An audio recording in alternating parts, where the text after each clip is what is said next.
Ça fait plus de mois qu'on n'a pas fait de vidéo achat manga et aujourd'hui on se retrouve pour vous faire un nouveau. Vous allez voir, j'ai acheté énormément de mangas, que ce soit de nouvelles licences que je possède actuellement, ou alors pas mal de suites qui vont vous plaire. En tout cas je pense que vous allez découvrir beaucoup de mangas que vous ne connaissez pas. C'est parti avec le premier manga qui est Sakamoto Days. Pour moi, Sakamoto Days est sûrement l'un des meilleurs shonen actuellement. En plus, l'anime a été annoncé pour 2025 et ça fait plutôt plaisir. Et ce tome 13 et ce tome 14 que j'ai commencé et que j'ai pas encore fini, je suis à la moitié à peu près, va nous plonger dans le passé de Sakamoto et avec un petit peu toute sa clique et toute sa bande. On va en apprendre plus sur l'ennemi principal. Donc si vous avez un shonen à commencer absolument, je pense, cette vidéo là, c'est très clairement Sakamoto Days. Et je t'avoue quand même que les covers me font quand même un peu de l'effet, hein. Je sais pas vous ce que vous en pensez, mais moi je trouve que les covers sont d'une classitude. Oh là là là. Le prochain manga, personnellement, je l'adore. Alors je pense que ça va pas plaire forcément à tout le monde parce que c'est un style quand même assez spécial. C'est un petit peu entre un mélange entre K-pop et Love Live. Si vous avez déjà regardé mes anciennes vidéos achat manga, vous savez de quoi je parle. C'est Girl Crush aux éditions Shiba avec son 4e tome, dont la cover est plutôt sympa. Je l'aime bien personnellement, je trouve, en termes de car design. Et c'est vraiment bien. On va en apprendre beaucoup plus sur les problèmes des personnages dans ce groupe là. On va les voir un petit peu se battre pour essayer de réussir leur objectif de devenir idol de K-pop. Et j'adore juste, voilà, moi je kiffe beaucoup. Donc si vous aimez Love Live, je pense que vous allez adorer ce Girl Crush. Alors là c'est pareil que pour Sakamoto Days, j'attends énormément la sortie de chaque tome. J'ai pas plus vous faire attendre, c'est Shangri-La Frontière avec le tome 11 au tome 13. Là pour moi je pense qu'on tombe sur l'un des meilleurs arcs. Après je peux me dire que l'ancien arc là avec Pencil Dragon et son pote là de l'e-sport, je sais pas comment il s'appelle, qui fightait du coup le chevalier, j'ai adoré. Mais là j'avoue, là on touche à mon cœur, on touche à mon e-sport. En plus on a à côté parallèlement l'arc de Shangri-La Frontière dans la sorte de cité d'eau. Et il se passe beaucoup de choses à l'intérieur. Et je dis juste un truc, l'univers de Shangri-La Frontière est juste tellement surprenant. Voilà, on parle pas que de Shangri-La Frontière. Et pour moi je trouve que c'est un des plus gros points positifs de celui-ci. Et je suis tellement impatient du tome 14 parce qu'il nous laisse sur un banger à la fin. Oh là là là là là là, je veux la suite.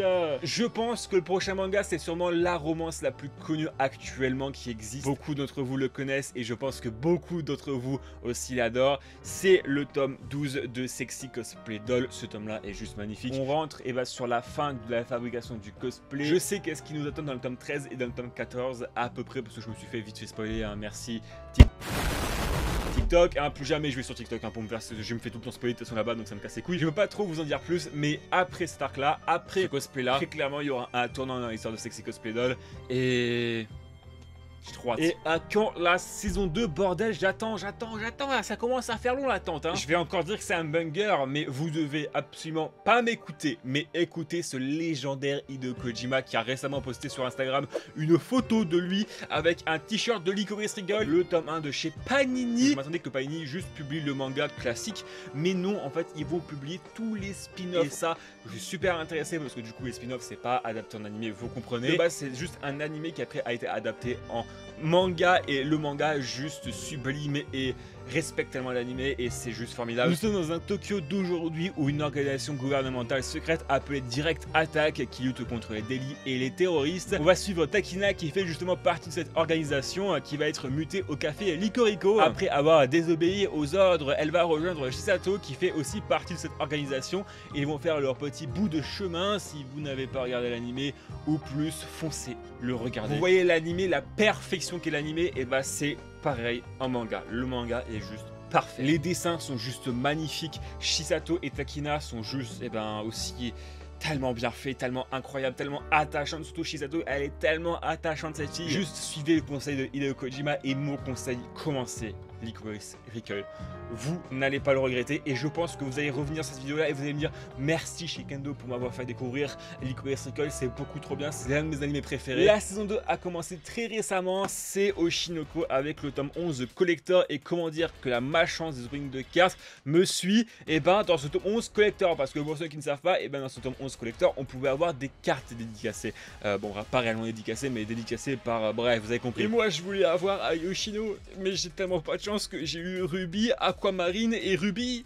Je voulais avoir Yoshino, mais j'ai jamais de chance, ça me casse les steaks. Et Kurokawa n'a pas sorti que le tome 11 Collector, ils ont aussi sorti l'artbook, le premier artbook plutôt de Oshinoko, qui s'appelle Strass, voilà, qui est super classe. D'ailleurs je vous ai fait un opening sur TikTok, Instagram et les shorts YouTube. N'hésitez pas à aller la voir où on regarde le contenu à l'intérieur et je peux vous dire qu'il y a de vraies dingueries. Alors là je suis un peu déçu parce que en fait la série, j'adore le jeu vidéo, j'adore le manga, mais je suis en fait grandement déçu parce que ça annonce une partie 2 sauf que la partie 2 ne sera jamais disponible. C'est Sakura Wars, je me suis acheté le tome 6 au tome 8 et j'ai appris qu'à la fin du tome 9 ça nous dit rendez-vous à la partie 2. Sauf que le manga, attendez, il date de combien de temps? Il date de 2008, donc comment dire que depuis 2008 il n'y a pas eu de partie 2 en manga.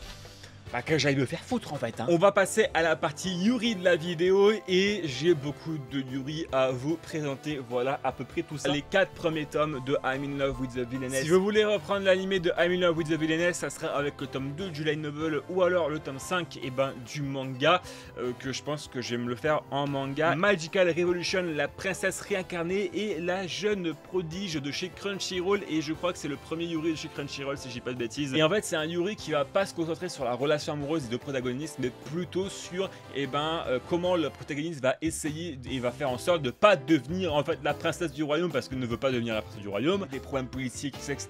Donc franchement c'est super profond. Si vous voulez un Yuri qui est un petit peu en douceur, qui ne parle pas trop de Yuri, celui-là il est parfait pour vous. On va vite fait passer sur cela parce qu'en vrai c'est pas trop intéressant de vous les présenter parce que je les ai pas lus. Today She's the Tear qui va parler en fait de la tromperie. Notre été éphémère au tome 3 au tome 5 qui est là juste comment dire dépressif hein. Au vu de la fin du tome 2, la suite a l'air comment dire, s'annonce assez mouvementé hein. Et après nous avons Anemone from Orient qui parle de la mauvaise constitution d'une personne un petit peu fragile au niveau de la santé. On va switcher sur un shonen et je pense que ça va étonner beaucoup de personnes que je découvre en fait ce manga là littéralement. C'est Dragon Ball. Et effectivement je découvre Dragon Ball, je me suis jamais fait spoiler Dragon Ball avec le tome 14 au tome 17. Il faut que je me prenne d'illico presto la suite. Et quoi dire, je regrette de ne pas avoir découvert Dragon Ball plus tôt. Ouais c'est tout, malheureusement Akira Toriyama est décédé, repose en paix. C'est juste une bouchée d'air frais de lire ce manga là, vraiment ça fait trop du bien, ça fait littéralement trop du bien. Surtout qu'il y a Sparking Zero là, le nouveau jeu sur PS5 qui va sortir en fin d'année. Du coup il faut que je finisse absolument Dragon Ball avant la série Sparking Zero parce que sinon je vais être complètement à la rue en termes de rêve et je vais me faire spoiler à tout va. Et on continue toujours sur les perfects avec cette fois-ci une sorte de shoujo hein, c'est marqué shoujo dessus hein. C'est Sailor Moon et là j'ai pris un petit peu les trucs qui me manquaient. Donc j'ai pris le tome 3, j'ai pris le tome 4 et j'ai pris le tome 6 qui est pour moi l'une des meilleures perfects qui existent de chez Pika et même l'une des meilleures perfects qui existent tout court hein. Voilà, les perfects de chez Pika et de chez Glénat sont juste parfaits. Très clairement de ma période de manga rétro. Et juste de voir les dessins, comment ils sont dessinés, comment c'est cute, etc. Ça me fait une vague de fraîcheur parce que j'ai pas du tout l'habitude de lire ça pour le coup. Et ça fait vraiment du bien. Et j'hésite vraiment énormément à commencer l'anime Sailor Moon parce que c'est incroyable, hein, je pense l'animer quand même. D'ailleurs je tiens à faire une petite pause dans la vidéo, n'hésitez pas à vous abonner et à liker parce que c'est très important pour la chaîne YouTube. Et n'hésitez pas aussi à aller voir ma vidéo où j'ouvre un putain de colis de 400 € de manga ou 300 € de manga, bref c'est juste énorme. Vous pouvez aller la voir, c'est super bien et en plus vous allez vraiment kiffer je pense et découvrir aussi beaucoup de licences. Bon là on va passer à mes 3 mangas qui sont un petit peu des plaisirs coupables hein, c'est comme ça que j'appelle moi parce que c'est bien barré et c'est bien pervers, voilà. Peggy 18. C'est déjà le 6e tome de Partner 2.0, je pense que rien qu'au vu de l'arrière de couverture vous imaginez un petit peu de quoi ça parle de sex friend et il y a beaucoup de scènes. Après c'est un petit peu dans le même style, c'est Double Play qui va parler d'une frère et d'une sœur, attention, hein, qui ne sont pas liés par le sang, je précise. Hein. Par exemple, à la fin du tome 2, le personnage principal boit les fluides corporels de sa bien-aimée. Ouais, non, c'est chelou. Ah oui, non, mais je préviens, c'est chelou, mais c'est quand même un petit plaisir coupable. Game of Familia avec le tome 9 que j'ai pas encore commencé. J'ai l'impression qu'il se passe énormément de choses à l'intérieur qui sont quand même assez intrigantes, notamment vers la fin sous une tente. Hein, je ne n'expliquerai pas plus. Les 2 prochains mangas, c'est littéralement une surprise. Je ne m'attendais pas à autant aimer et prenez-les. Voilà, c'est un conseil, prenez-les. C'est déjà Kyuki no Adabana et je suis complètement satisfait de ma première lecture. Un peu compliqué au début car il y a beaucoup d'informations notamment sur l'univers, un petit peu à l'image de To All Fabian Sorcery, qui d'ailleurs j'ai acheté le tome 4 au tome 7. Ça parle de Haru Tamaki qui peut voir des kami, c'est une sorte de divinité qui peuple le Japon et il va tomber sur Kazura, un kami de la pauvreté. Et ils vont se faire attaquer par une pourriture qui attaque et tue des humains. Ils vont se retrouver téléportés dans une autre dimension peuplée de kami et devront essayer de partir de ce monde sans se faire voir, car si ils se font voir, ils vont se faire attraper et ils vont finir en pâté en chien. Et je peux vous dire qu'ils n'ont pas très envie. Le truc qui m'a littéralement époustouflé dans ce Kuki no Adabana, c'est les dessins, c'est juste époustouflant. D'ailleurs, je me demanderais si le manga il a bien marché au Japon, parce que un truc qui me chiffonne quand même beaucoup, c'est que je me dis que 4 tomes pour ça, je trouve ça quand même assez court. Est-ce que la fin va être un petit peu rushée ou juste le manga nécessite juste 4 tomes? J'ai hâte de lire le tome 2. Et l'autre, c'est So Life in Another World avec le tome 3 au tome 5. J'ai commencé tome 1 et tome 2. Je me suis dit, il faut absolument que je prenne la suite parce que je ne peux pas attendre. En fait, on va suivre Itsuki qui va se faire réincarner dans un monde fantasy. Itsuki se décide de mener une vie tranquille dans ce monde, car en fait, dans son monde d'origine, dans le Japon d'origine, en fait, il se faisait exploiter par ses supérieurs. Et il va se passer des petites dingueries qui ne va pas laisser de tout repos Itsuki, comme par exemple la guilde des aventuriers avec toutes sortes d'esclaves, voilà, je ne dirai pas plus, et une relation amoureuse avec un protagoniste, avec un personnage qui moi j'ai fort aimé, surtout qu'il y a pas mal de fanservice dedans. Oh, les waifus à l'intérieur, oh là là, il y en a un nombre, il y en a un paquet. Après avoir vu l'animé, j'ai décidé de continuer le manga. C'est Archidemon Delima, le tome 5 au tome 9. C'est trop bien Archidemon Delima, voilà, c'est beaucoup trop bien. L'animé est juste parfait, le manga est tout aussi parfait. Donc moi en fait je suis littéralement la source de base d'origine, et j'espère que Meian, s'il m'écoute, qui sortiront le light novel en France, parce qu'il y a un light novel d'Archidemon Delima qui est disponible et il est putain d'avancé comparé à l'animé et manga. Et l'autre, c'est Chilling Life in a Different World. Voilà, j'avais moyennement apprécié le manga de base, en fait si, j'avais plutôt bien aimé, mais je trouvais que ça tournait un petit peu en rond, que c'était un peu chiant et tout, et finalement en regardant l'animé j'ai eu une autre perception sur l'œuvre, et je me suis dit en fait ce qui est bien avec cette licence là, ce n'est pas forcément le combat contre les rois des mots, c'est pas forcément les combats, c'est juste en fait de suivre le couple de Furio et de Lys progresser dans ce monde là qui est très organique, parce qu'il se passe beaucoup de choses à l'intérieur entre les démons et les humains. Et ouais, moi j'aime beaucoup, et en plus ça encoche un petit peu la seconde avec le tome 8 et le tome 9, donc la suite risque d'être piquante. Anna l'inaccessible, le tome 1 au tome 4, ça fait depuis pas mal de mois que je voulais commencer cette licence là, parce que ça me fait beaucoup penser au drama coréen que j'adore, un petit peu dans les entreprises, avec un petit peu comment dire une tsundere en tant que meuf qui veut sortir avec le protagoniste, bref c'est un truc de base où je suis attiré. Pourquoi au début des 15 premiers chapitres tu répètes les informations de qui sont les personnages, de pourquoi ils sont là, de blablabla, je m'en fous, j'ai l'information une fois, j'ai compris, basta, pas besoin de me le dire et de me le répéter 500 fois. Et c'est pareil que pour Mighty Senpai, et j'ai acheté d'ailleurs les 3 premiers tomes, là c'est pareil, les 15 premiers chapitres c'est la même chose, on te répète toujours les mêmes informations. Et ça ressemble pareil un petit peu à Anna l'inaccessible dans les codes, où en gros c'est une romance dans le travail. Il y a de beaux arguments, voilà, il y a de beaux arguments, je pense que vous voyez là. Vous voyez que je zoome encore plus. J'attends que le manga rattrape l'animé, c'est Hokkaido Guys à Super Adorable avec le tome 2. J'avoue que depuis qu'Azé sont fait racheter par Crunchyroll, ils sortent pas mal de petites dingueries et pas mal de romances intéressantes. Ça parle en fait d'un gars qui va déménager à Hokkaido, et en gros il y a des meufs super bonnes à Hokkaido, et en gros il va découvrir, il va se faire accepter par ce peuple, blablabla, il va se passer des dingueries, il y aura des romances, les meufs seront amoureuses de lui, blablabla, etc., etc. Et je pense que juste cette page là vous suffit comme argument. Je me suis pris le tome 12 de The Eminence in Shadow parce que